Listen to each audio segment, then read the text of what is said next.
입찰에 참여하려면 우선 법원 게시판, 관보, 공보 또는 신문이나 전자통신 매체를 통해 매각 예정 물건에 대한 정보를 수집하고 개략적으로 관심 물건을 선정한 후 그 물건에 대한 권리 분석과 현장 조사를 통해서 입찰에 참여할 물건을 최종적으로 결정하는 것이 좋습니다. 입찰에 참여하기 위해서는 먼저 어떤 물건이 매각될 예정인지에 대해 알아보아야 합니다. 매각 예정 물건에 대한 정보는 법원 게시판, 관보, 공보, 신문 또는 전자통신 매체를 통해 수집할 수 있습니다. 이 공고를 통해 얻을 수 있는 입찰 관련 정보는 다음과 같습니다. 부동산의 표시, 강제 집행 또는 임의 경매로 매각한다는 취지와 그 매각 방법, 부동산의 점유자, 점유의 권한, 점유해서 사용할 수 있는 기간, 차임 또는 보증금 약정 및 그 액수, 매각기일의 일시장소, 매각기일을 진행할 집행관의 성명 및 기간 입찰의 방법으로 매각할 경우 입찰 기간 및 장소, 최저 매각 가격, 매각 결정 기일의 일시장소, 매각 물건 명세서, 현황조사 보고서 및 평가서 사본을 매각기일 전에 법원에 비치해서 누구든지 볼 수 있도록 제공한다는 취지, 일괄 매각 결정을 한 경우에는 그 취지, 매수 신청인의 자격을 제한하는 경우에는 그 제한의 내용, 매수 신청의 보증금액 및 보증 제공 방법이 있습니다. 공고된 내용 외에 매각 예정 물건에 대한 보다 구체적인 정보는 법원에 비치된 매각 물건 명세서, 현황조사 보고서 및 평가서 사본을 통해서 얻을 수 있습니다. 입찰에 참여하려는 사람은 앞의 정보를 바탕으로 해서 관심 있는 부동산을 몇 가지 선정할 수 있습니다. 입찰 방법에는 호가 경매, 기일 입찰, 기간 입찰의 세 가지가 있으나 부동산의 경우 기일 입찰과 기간 입찰을 원칙으로 합니다. 기일 입찰은 매각기일에 출석해서 비공개로 입찰표에 매수 가격을 기재해서 제출하고 같은 날 개찰하는 방법으로 진행됩니다. 기간 입찰은 일정 기간을 입찰 기간으로 정하고 그 기간 안에 입찰표에 매수 가격을 기재해서 집행관에게 직접 또는 등기 우편으로 제출하면 매각기일에 개찰하는 방법으로 진행됩니다. 기일 입찰은 정해진 매각기일에 출석해서 입찰표와 매수 신청 보증을 제출하는 방식으로 진행됩니다. 기일 입찰에 참여하려는 사람은 매각기일에 출석해서 입찰 게시판과 매각 물건 명세서, 현황조사 보고서 및 감정평가서 사본을 확인합니다. 입찰이 개시되면 입찰표를 작성한 후 매수 신청 보증과 함께 입찰함에 제출합니다. 개찰은 입찰 직후 실시하며 입찰표에 기재된 입찰 가격을 비교해서 최고가 매수 신고인을 결정합니다. 이때 차순위 매수 신고가 있으면 차순위 매수 신고인을 정하고 입찰을 종결합니다. 입찰 절차의 종결이 고지되면 최고가 매수 신고인과 차순위 매수 신고인을 제외한 다른 입찰자는 매수 신청 보증의 반환을 요청할 수 있습니다. 입찰을 한 후에는 그 취소나 변경을 할 수 없으므로 신중히 하시기 바랍니다.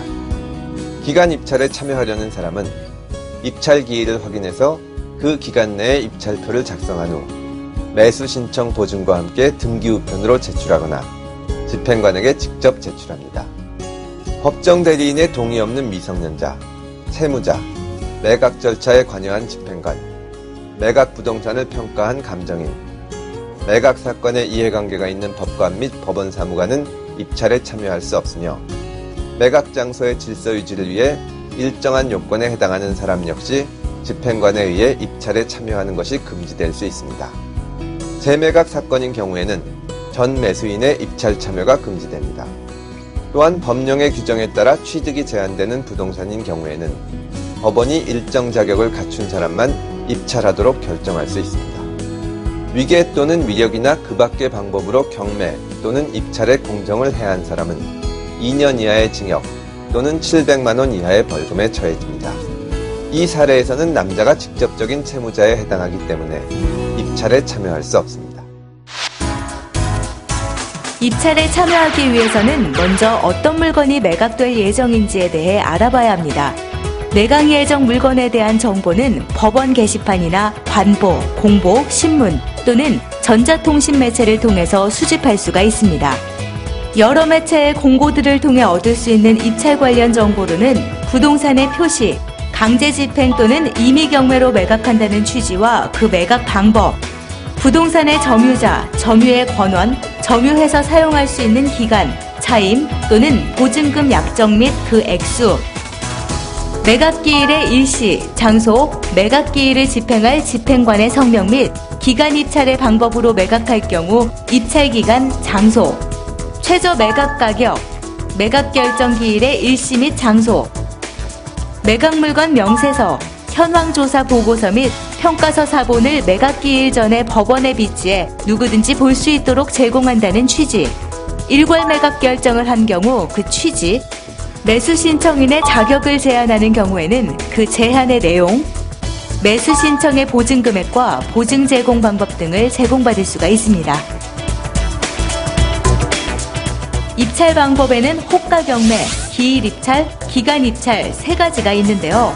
호가 경매란 입찰자가 호가 경매 기일에 출석해서 매수 신청 금액을 서로 올려 부르는 방식의 입찰 절차를 말하며, 기입 입찰은 매각 기일에 출석해 비공개로 입찰표에 매수 가격을 기재해서 제출하고 같은 날 개찰하는 방법으로 진행됩니다. 끝으로 기간 입찰은 일정 기간을 입찰 기간으로 정하고 그 기간 안에 입찰표에 매수 가격을 기재해서 집행관에게 직접 또는 등기 우편으로 제출하면 매각 기일에 개찰하는 방법으로 진행됩니다. 입찰 참여가 불가능한 사람으로는 법정 대리인의 동의가 없는 미성년자, 채무자, 매각 절차에 관여한 집행관, 매각 부동산을 평가한 감정인, 매각 사건에 이해관계가 있는 법관 및 법원 사무관, 재매각 사건인 경우 전 매수인 등은 입찰에 참여할 수가 없습니다. 또한 매각 장소의 질서 유지를 위해 일정한 여건에 해당하는 사람도 입찰에 참여할 수가 없습니다. 만약 이러한 규정을 어기고 위계 또는 위력이나 그 밖의 방법으로 경매 또는 입찰에 공정을 해한 사람은 2년 이하의 징역 또는 700만 원 이하의 벌금을 부과받게 됩니다. 경매 절차와 입찰까지 이 부동산 경매에 관한 모든 것 함께 알아봤는데요. 쉽게 이해가 되셨나요? 아직 조금 어렵게 느껴지신다고요? 자, 그럼 지금부터 국민들이 겪고 있는 이 부동산 경매에 관한 문제들 직접 들어보고 그 속 시원한 해결책 제시해 드리겠습니다. 저희 아버지 같은 경우 경매로 나온 집을 낙찰받았는데요. 소유권 취득을 했고요. 근데 그 집에 세 식구가 지금 살고 있었어요.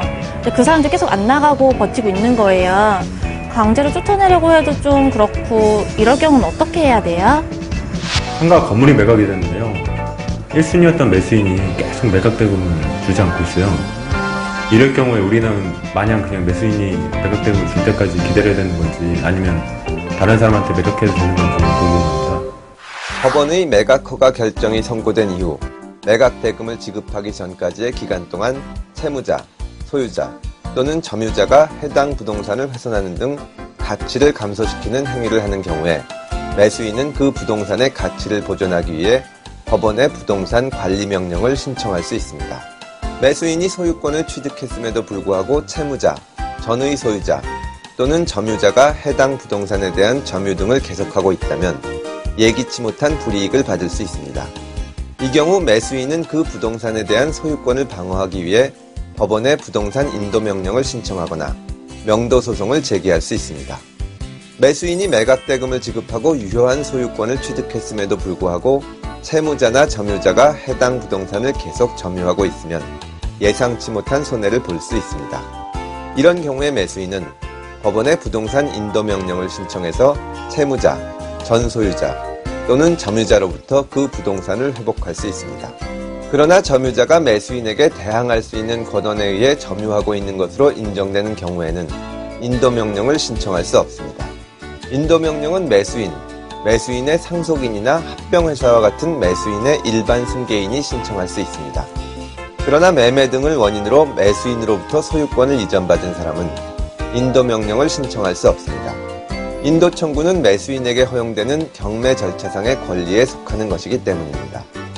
인도 명령의 신청은 매각 대금을 낸 뒤 6개월 이내에만 할 수 있습니다. 법원에 인도 명령이 있으면 채무자, 소유자 또는 점유자는 해당 부동산을 매수인에게 인도해야 합니다.